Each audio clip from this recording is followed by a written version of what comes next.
Who is this mysterious Christian at the right hand of Jordan Peterson? My first in-person interaction with this man is when I was invited to go to London, England to check out Jordan Peterson's art conference. And throughout that conference, they covered all sorts of different topics about being a responsible citizen. And it was at the end of the conference that I heard one of the most confrontational speeches ever. Johnathan Pageau, an Orthodox Christian, addressed the elephant in the room. And at a time where everyone seems to be trying to claim Jordan Peterson for their own faith tradition as their own, it was interesting to see an Orthodox Christian consistently at his right hand. So to my surprise, when I made the connection, he agreed to come and be a guest in the studio and had a 90-minute conversation. But during this point, I was able to hone in who is Johnathan Pageau and what led up to that moment between Johnathan and Jordan, where Jordan Peterson cried considering that the gospel story may be true. But before we get into that, guys, my name is Ruslan. This channel exists to encourage, empower,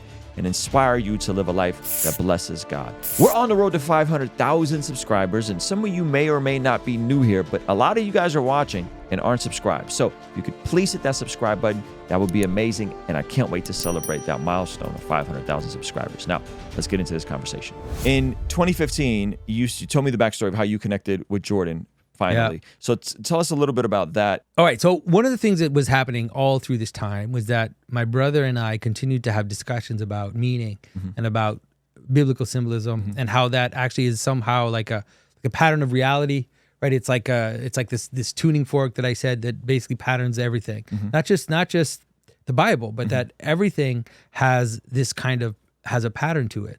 And that the Bible is in some ways the highest, most fullest, purest pattern, but that the pattern of Scripture is there in a fairy tale or in a song or in, like when you're doing the dishes, even like in everything, there is this kind of structure, which is the structure of creation that you see in Genesis 1, especially. And so we had just been talking about this, and I started writing about it related to Christian art, and we started something called the Orthodox Art Journal with a friend of mine, and I wrote like 100 articles, like interpreting Bible verses, how they relate to images, and what's the architecture and the images. Like I just was going full on with that, developing that as well. And I had even done a few talks when I talked about this and how this works, and the idea that the Logos provides order for the world, and that this is reflected in Genesis, all that stuff. So I've been talking about that and developing those ideas with my brother for years, like 15 years. And that was like a whole other side part of what I was doing. And then I heard Jordan Peterson on the radio before he was famous in 2015. I heard him on the radio, and I couldn't believe what I was hearing. What was he doing on the radio at the time? I mean, it was a series on the Canadian Broadcasting Company, the CBC, which is the state-run. It's called Ideas. It was basically like on every Friday night they would have like an intellectual who would present like ideas, whatever. And I was driving like to get my son, who was at his friend's house like a half an hour away, and I was just listening to the show. And what he was saying was, to me, astounding. Like, first of all, he's a professor at a university. First of all, he's just not bashing Christianity, which already is something. Like, he's not speaking negatively about Christianity. Then second of all, he's talking about Logos and so he was saying the same language, the Logos. He was using that same language. Well, because he would, and I was like, where does he get Logos from? And I think he got it from like Solzhenitsyn. Like, he was talking about Solzhenitsyn and Dostoevsky and Milton and Dante. And I was like, these are all my folks. Like, these are all my references too. So when you say Logos, you mean Jesus? I mean the divine Logos, You mean Jesus, okay. But it's something. Like, it is the ordering principle of reality. Right? So the divine Logos is the word spoken by God that orders reality. It's not arbitrary. This is important to understand. That's why the early Christians were able to reconcile the Logos of the philosophers with the Logos spoken by God, because God speaks reason. God does not speak arbitrarily. He's not like you because you're in a bad mood and you just say whatever. God, his speech, his word is the ordering principle of the world, and his word is Jesus. That's right. That's good. It's incarnate in Jesus Christ. Right. And so, but the pre-incarnate word, who is, this is the hardest part, which is also secretly already Jesus. But what I mean is that, like, the idea that there is that God speaks order into being, and that order is rational and it can be seen. And that's what St. Paul talks about, is that the mysteries of God are hidden in creation. That in some ways, even the pagan, even the secular person can discern the order of God in Romans the world. 2. Yeah. And so that's why like I'm obviously fine with the Logos language. And so Jordan is talking about these things. He's talking about order and chaos and all the stuff that Jordan Peterson talks about, but he wasn't famous yet. And I was like, I couldn't believe it. Like I was really flabbergasted. And so I even stopped the car at some point, and I was like, and it's never happened to me ever before, So I went back, when I got back home, I told my wife, like, this professor, like, it's crazy. I don't know what's going on.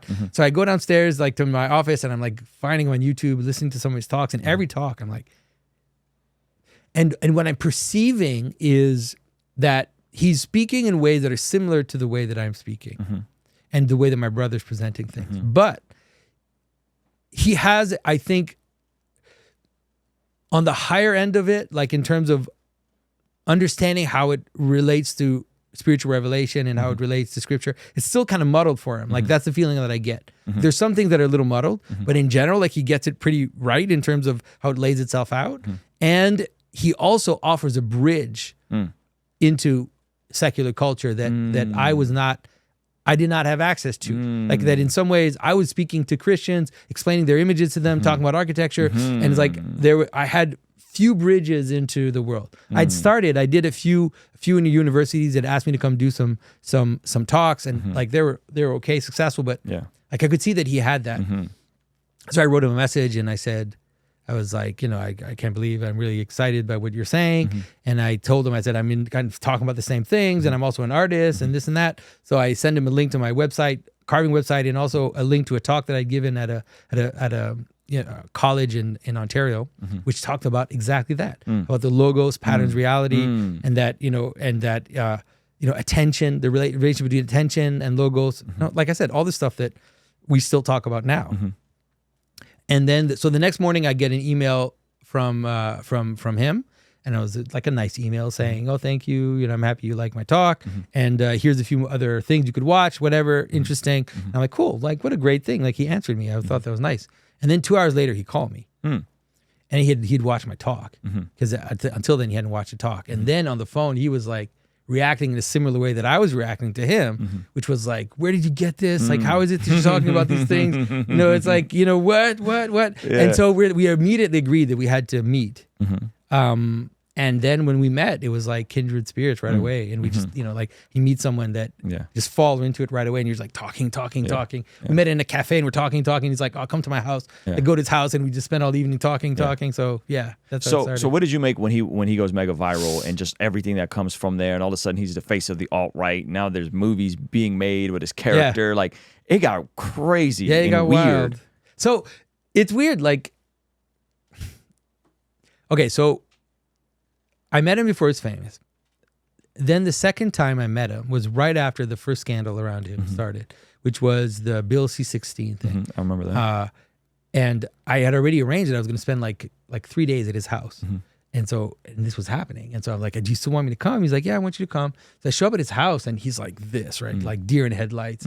Like, what is happening to me? Like, this whole world is like exploding around me, and he didn't understand why what he had said had been such a touchstone, and so I spent 3 days with him, and he's like, "I really want to interview for my channel. So he ended up doing it, but that was right at the time where the Pepe stuff was appearing, and I knew that he was in danger with that stuff because it was very iffy stuff. There was some powerful stuff in there, but some of it was really kind of iffy. So I did a video called The Metaphysics of Pepe with him, where I basically interpret the meme in a way that is like almost like like some kind of a bit of protection, you could say, and helps people understand what it can show about things. And I think since then he kind of trusted me, and then we started doing talks together. People started inviting us to do talks and stuff. And then when he exploded, it was weird. I lost contact with him for a while. Because he got sick, and he was, he was uber famous. I'd get a message from him maybe like once every 2 months or whatever. But it was like I couldn't even call his phone anymore. Like, I'd lost contact with him. And then it was when he got really sick that for some reason, like, he just saw me as someone to reach out to. I reached out to his wife and to his daughter. you know, and his wife was already kind of moving towards Christianity, was already had experienced a miracle, had been healed and stuff. And so that's how we kind of rekindled. And then since we've really rekindled, I would say, like, we're really good friends and we really trust each other. My comment section always reads into stuff a bit too much. So they're always like, no, you don't understand. Like, Johnathan is always at the right hand of Jordan. They're like trying to like be like, no, you don't get it. Like, he's there and Jordan positions him at his right hand. And that's a gesture and a symbolic. Is there anything to any of that? I think he definitely does put me on his right hand. I think he does. Like, that's intentional. Yeah, I think he trusts. There you go. Comment section is right, guys. No, but I think he trusts my intuition. You know, and you know, I have a really wonderful relationship with him, and he asked me, like, you know, we ask each other for advice on different things, and so you know, and we're trying to kind of work together in different ways. Yeah. But it's a tricky thing. Like, it's tricky because obviously Jordan he's kind of in between worlds, right? He has his foot, he's kind of like a bridge in some ways. Yeah. And he understands that, I think. You know, I've always said that he's like King Cyrus. You know, King Cyrus in scripture, he's not an Israelite. But he tells the Israelites, hey, you know, you should go out and rebuild your temple. That's a cool thing. Like, you should go. That's a really cool. Like, why don't you go out and rebuild your temple? What a parallel. Yeah. Yeah. And so I think that at least until now has been the role that he played. Kind of like also like a John the Baptist kind of role in some way, like a transition role. And I think he understands that. You know, but I don't know for his own sake, like, how it's going to play out. You know. Sure. I saw the viral moment that a lot of Christian YouTubers reacted, which was on, I believe, either on your channel or his interview with you, where he has the thought of, well, if I were to really consider that the Logos in Jesus is the incarnation really happened and the resurrection really happened, I don't know, and he starts sobbing at that moment. That was a very iconic moment, I think, for a lot of people, because you could tell that he's wrestling with this in real time before the whole world, right? And you know, pump. That's what his book. That's his book is going to be called. And then he was at Liberty University, and they're like, you know, just kind of quizzing him on the resurrection, and like, is it literal? Is it not literal? Is it, like, you know, we're going to close you on it backstage and this whole thing.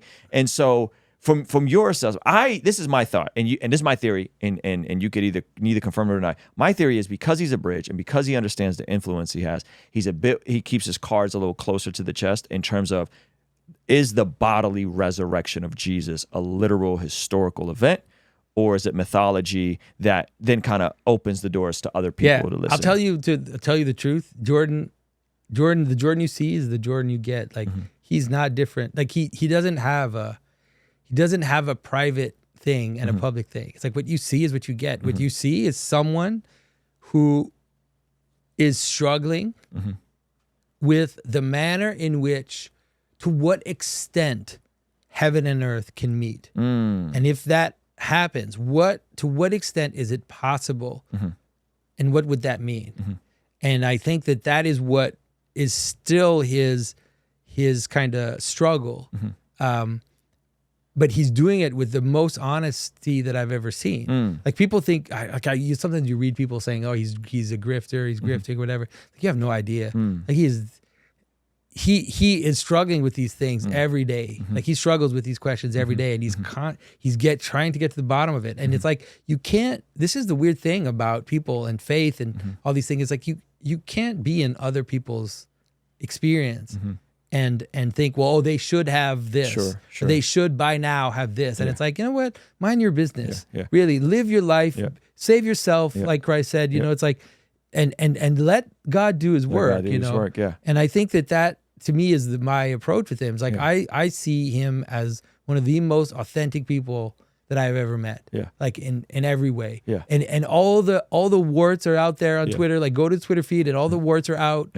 You know, but then also all of his true love when he cries, because he feels and he suffers for the young men. Like, he's not acting. Like, this is how he is.